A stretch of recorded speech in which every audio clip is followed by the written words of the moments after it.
HarperCollins presents The World According to Joan Didion by Evelyn Mcdonnell. Read by Hilary Huber.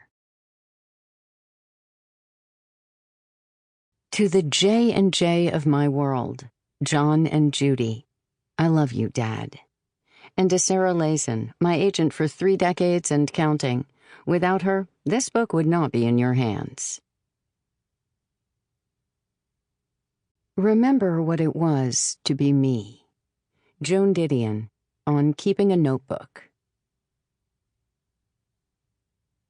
1. Gold. Most of us have a Joan Didion origin story, the article or book or photograph or quote that first made us want to know more about this quiet oracle. Maybe you saw a Julian Wasser photograph of an unsmiling woman in a full-length, long-sleeve dress with her back against her Corvette Stingray and her splayed right hand clutching a cigarette, and you said to yourself, "She's a writer? I want to be a writer." Maybe you were a disaffected youth following a beatnik dream on the road to San Francisco in 1979 when your mom sent you the 1968 collection Slouching Towards Bethlehem and advised you to read the titular article in which Didion exposes the Haight-Ashbury hippie trip. This is writer David L. Euland's origin story, and he didn't stop at that essay. He kept reading until he became the editor of the Library of America Anthologies of Joan Didion's writing. Maybe you just read the famous first line from her book, The White Album. We tell ourselves stories in order to live. Nodded and sharpened your pencil. That quote is one of the most famous of Didion's many literary jewels and the most subject to interpretation. On one hand, it's an invitation. By writing in the first-person plural, we, she includes and empowers the reader. We are all storytellers, she says, and we all have the existential human right, as basic as food, water, and shelter, to tell our stories. Didion's embrace of her readers, coupled with her openness about herself, is an act of radical generosity. She told her story to encourage us to tell ours.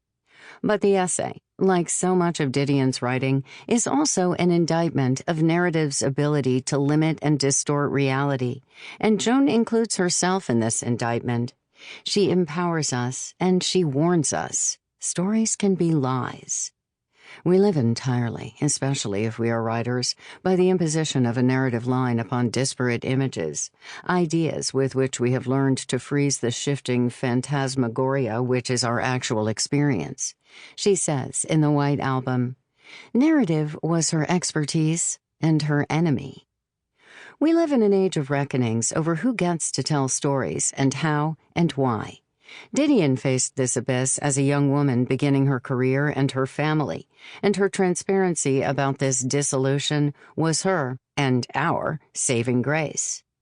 I've had to struggle all my life against my own apprehensions, my own false ideas, my own distorted perceptions, she said in a commencement address at the University of California, Riverside in 1975. I've had to work very hard, make myself unhappy, give up ideas that made me comfortable, trying to apprehend social reality. I've spent my entire adult life, it seems to me, in a state of profound culture shock.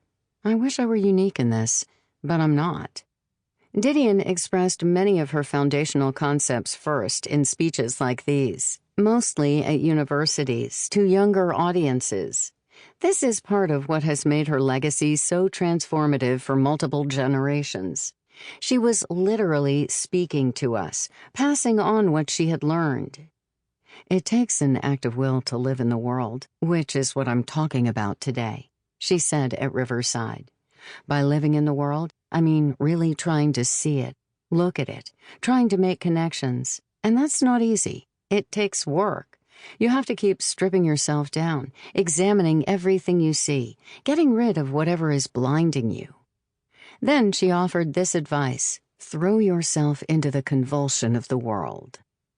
Beginning in the 1960s with her journalism and first novel, Joan Didion reshaped the geography of American literature by redirecting readers' attention away from the East and toward the way the sun set over the Pacific Ocean. Sample complete. Ready to continue?